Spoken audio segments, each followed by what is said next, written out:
To the people of Texas and all Americans in the world, William B. Travis was the commander of a small force of Texans and Tejanos at the Alamo Mission in San Antonio, Texas, on February 23, 1836. Mexican troops led by General Antonio Lopez de Santa Anna had them surrounded. Fearing that a small group of men could not withstand an assault, Travis wrote an open letter seeking reinforcements and supplies from supporters. The letter was initially entrusted to courier Albert Martin, who carried it to the town of Gonzales, 70 miles away. Martin added several postscripts to encourage men to reinforce the Alamo and handed the letter to Lancelot Smithers.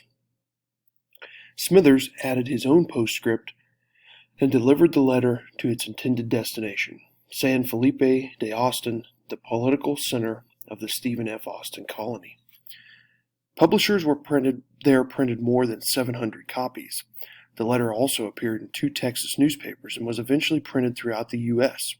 While it did not result in any direct aid for the garrison at the Alamo, it did much more to motivate the Texian army and help to rally support in America for the cause of independence for Texas. It also cemented Travis's status as a hero of the Texas Revolution. To the people of Texas and all Americans in the world, fellow citizens and compatriots, I am besieged by 1,000 or more of the Mexican under Santa Anna. I have sustained a continual bombardment and cannonade for 24 hours and have not lost a man.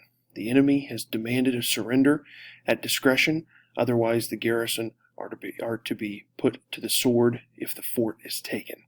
I have answered the demand with a cannon shot, and our flag still waves proudly from the walls. I shall never surrender or retreat.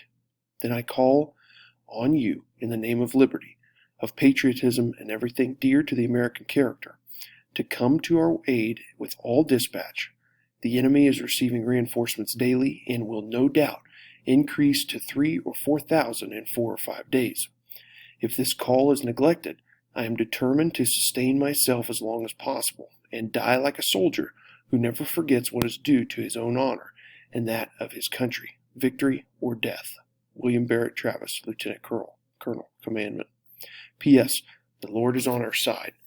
When the enemy appeared in sight, we had not 3 bushels of corn. We have since found in deserted houses 80 or 90 bushels and got into the walls 20 or 30 head of beeves. Travis. Postscript by Lancelot Smithers.